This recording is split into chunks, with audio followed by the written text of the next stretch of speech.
इन्नल इंसान लिरब्बिही लकनूद, बेशक इंसान ही अपने रब का बड़ा नाशुक्र है। घोड़े नाशुक्रे नहीं है, घोड़े अपने मालिक के साथ वफादारी करते हैं, उस मालिक के साथ जो सिर्फ खाना खिलाता है, और इंसान उस मालिक के साथ बेवफाई करता है जिसने उसे पैदा भी किया और हर तरह की नेमतें दी है, सिर्फ खाना नहीं खिलाया।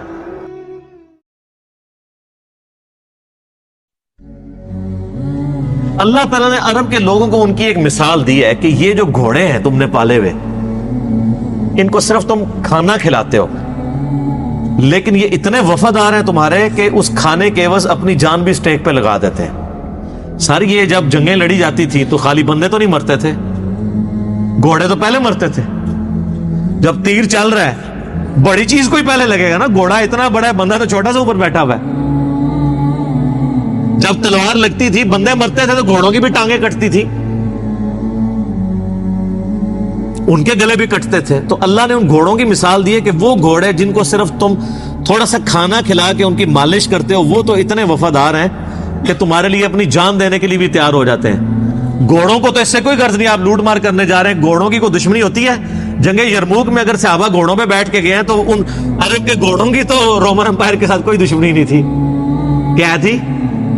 लेकिन वो अपने मालिक की वजह से अपनी लाइफ स्टेक पे लगाते हैं। तो अल्लाह ने कहा ये दुनियावी मिसाल तुम्हें समझाने के लिए काफी है कि घोड़े तो इतने वफादार हैं, हालांकि तुमने उन घोड़ों को पैदा नहीं किया, सिर्फ खाना खिलाया, और तुम अपने रब के इतने नाफरमान हो। तुम्हें तो उस रब ने पैदा भी किया, तुम्हें हर तरह की नेमतें दी हैं, और तुम तो घोड़े जैसे भी नहीं हो सके, जानवरों से भी बदतर हो तुम। उलाइका कल अनआम बल हुम अदल, ये चौपायों की मानद है, बल्कि उससे भी गए गुजरे। सर इस सूरत के अंदर क्या सोजो गुदाज, क्या रिकत है कि तुम घोड़ों की मानद भी नहीं हो सके। घोड़े को सिर्फ खाना खिलाओ तो वो तुम्हारे लिए जान भी दे दे मैदान जंग में, और अल्लाह जिसने तुम्हें पैदा किया, हर तरह की नेमत दी, तुम 5 वक्त की नमाज पढ़ना भी तुम्हारे लिए मुश्किल है उसके लिए। वल आदियाति दबहा, मुझे कसम है तेज दौड़ने वाले घोड़ों की, जब उनके सीने से आवाज निकल रही होती है, सौ हुए उन्होंने तेज जब वो चल रहे होते हैं। फलमूरियाति क़दहा, जब वो पत्थरों से आग निकाल रहे होते हैं सुम मार के। जब पथरीली जमीन पे भागते थे तो उनके पांव के नाखूनों के नीचे, आपको पता ना, वो नीचे लगाए होते हैं लोहे की, ताकि वो सुमें लगाई होती हैं ताकि उनके वो नाखून घिस ना जाए। तो वो जब सर पर दौड़ते थे ना तो चिंगारियां उड़ती थी। फलमूरियाति फलमुगीराति सुबहा, फिर जब वो सुबह के वक्त अचानक हमला करते हैं जाके, फअसरन बिही नक़आ, फिर जब वो गर्दो गुबार उड़ाते हुए वापस आते हैं। फबसतन बिही जमा, और जब वो दुश्मन के लश्कर में आगे तक घुस जाते हैं। सर वो अपनी लाइफ स्टेक पे लगा देता है अपने मालिक के लिए, सिर्फ इसलिए कि इसने मुझे खाना खिलाया हुआ है, इतना वफादार होता है। इन्नल इंसान लिरब्बिही लकनूद, बेशक इंसान ही अपने रब का बड़ा नाशुक्र। घोड़े नाशुक्रे नहीं है, घोड़े अपने मालिक के साथ वफादारी करते हैं, उस मालिक के साथ जो सिर्फ खाना खिलाता है, और इंसान उस मालिक के साथ बेवफाई करता है जिसने उसे पैदा भी किया और हर तरह की नेमतें दी है, सिर्फ खाना नहीं खिलाया। वइन्नहु अला ज़ालिका लशहीद, और बेशक इंसान खुद इस बात पर गवाह है कि वो अपने रब का बड़ा नाशुक्रा है। ये किसी को पूछने की जरूरत नहीं है, हर इंसान को पता है कि मैं क्या कर रहा हूं, किसी से सर्टिफिकेट लेने की जरूरत नहीं है। हर शख्स अपने गिरबान में झांक के दे सकता है कि मैं अपने रब के लिए कितनी कमिटमेंट रखता हूं। मुस्लिम शरीफ की हदीस है, गुनाह वो जो तेरे दिल में खटके और तू इस बात से डरे कि लोगों को पता चल जाए। फिर भी लोग मुझे आके मसले पूछ रहे होते हैं, जनाब के लिए भाई आपका क्या ख्याल है? मैं पूछता हूँ जी आपका क्या ख्याल है? गलत ही लगता है, तो ही गलत है। अक्सर गुनाह तो आपको पता होता है गुनाह है, दिल में खटक जाते हैं। और जामे तिरमिज़ी में हदीस है, हसन इब्न अली कहते हैं कि नबी इस्लाम ने फरमाया था कि जो चीज तुम्हें शक में डाल दे उसे छोड़ दो, नेकी इत्मीनान देती है, और जो झूठ है वो इंसान को शक में मुब्तला कर देता है।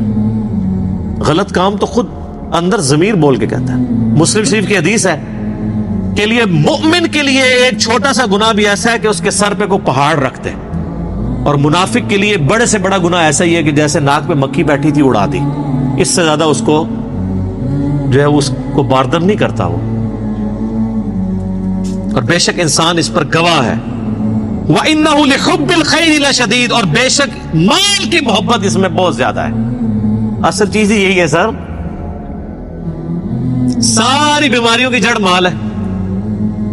اور جامع ترمذی میں حدیث ہے ہر امت کا کوئی نہ کوئی فتنہ تھا. ویسے تو ہمیشہ ہی مال فتنہ رہا ہے، لیکن نبی علیہ السلام کی امت کا تو اسپیسیفک فتنہ مال ہے. آپ نے فرمایا کہ ہر امت کا کوئی بڑا فتنہ تھا، میری امت کا سب سے بڑا فتنہ مال ہے. اور بخاری و مسلم میں وہ حدیث بڑی رقت انگیز ہے جو آپ نے اپنی وفات سے 1 مہینہ پہلے خطبہ دیا. شہدائے احد کے قبرستان میں جا کے دوبارہ نماز جنازہ پڑھ کے قبرستان میں صحابہ کو ڈرایا اور کہا کہ دیکھنا میں تمہارا پیش رو ہوں، میں اپنے حوض کوثر کو اس وقت بھی دیکھ رہا ہوں. مجھے اپنے بعد تم سے یہ خطرہ نہیں ہے کہ تم شرک کرنے لگو، لیکن مجھے یہ ڈر ہے کہ تم دنیا کے مال کی محبت میں پڑ جاؤ گے اور پھر ایک دوسرے کو قتل کرو گے جس طرح اگلوں نے کیا، اور پھر تم بھی تباہ و برباد کر دیے جاؤ گے جیسا کہ اگلے. اور آپ دیکھ لیں نبی علیہ السلام کی وفات کے کچھ عرصہ کے بعد یہی امت میں وہی کام شروع ہو گئے. افلا يعلم اذا بعثر ما في القبور، کیا انسان اس وقت تو نہیں جانتا جب اسے قبروں سے نکال لیا جائے گا؟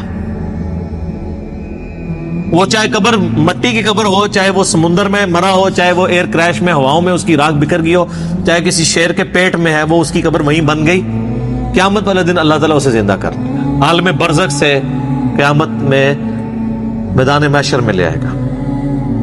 وَحُصِّلَ مَا فِي الصُّدُورِ، اور اللہ تعالیٰ ہر اس چیز کو بھی ظاہر کر دے گا جو انسان کے سینے میں چھپی ہوئی تھی.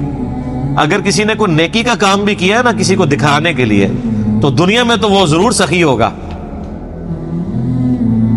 لیکن اللہ کے حضور 0 سے ملٹیپلائی.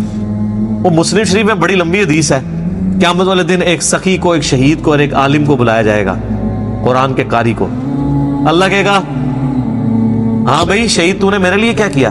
کہے گا اللہ جان ہی تو تھی، دے دی تیری راہ میں، اور کیا کرتا؟ اللہ فرمائے گا تو نے تو اس لیے یہ جان دی کہ لوگ تجھے بہادر کہیں، اور لوگوں نے بڑی تیری تعریف کی ہے، میرے پاس تیرے لیے کوئی اجر نہیں، اوندا منہ کر کے دوزخ میں. پھر سخی کو اللہ بلائے گا، کہے گا یا اللہ میں نے دیکھ کتنا کچھ تیری راہ میں خرچ کیا، میں نے تو مسجدوں میں یعنی وضو خانے کے اوپر نیم پلیٹ بھی لگوائی تھی کہ فلاں سیٹ صاحب نے وضو خانہ بنوایا، لوگوں سے پوچھ لو، یہ میں اس کی تشریح کر رہا ہوں. اللہ فرمائے گا تو نے اس لیے یہ سب کچھ کیا کہ لوگ کہیں گے بڑا غریب پرور آدمی ہے.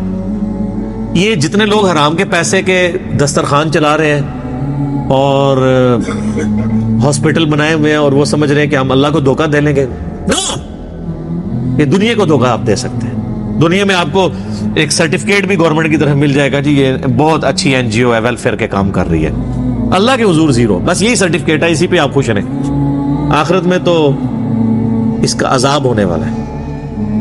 پھر اللہ قاری سے پوچھے گا قرآن کا علم دیا تھا، تو کہے گا یا اللہ میں نے قرآن کا علم کیسا پھیلایا؟ اللہ فرمائے گا تو نے اس لیے پھیلایا کہ لوگ تجھے بڑا علامہ کہیں، تو لوگ تجھے بڑی تعریفیں تیری کرتے تھے، بس تجھے اجر مل گیا دنیا میں. مجھے بتائیں یہ علماء جب سٹیجز کے اوپر بیٹھ کے اپنی موجودگی میں ان کو جب سٹیج پہ بلایا جاتا ہے اور ان کے ناموں کے ساتھ اتنی لمبی لمبی دمیں لگا رہے ہوتے ہیں وہ پاس نامے پڑھنے والے، ان کو شرم نہیں آتی کہ زمین پھٹے اور اس میں گھس جائیں؟ کیا نبی صلی اللہ علیہ وسلم اس طرح کرواتے تھے یا صحابہ ایسے کرواتے تھے؟ پھر اتنے بڑے بڑے اشتہاروں کے اوپر 4 دمیں پہلے لگی ہوتی ہیں، 3 بعد میں لگی ہوتی ہیں، اور پتہ نہیں کیا کچھ لکھا ہوتا ہے. تو بس یہی ان کو ملنا ہے، آخرت میں کچھ نہیں ہے.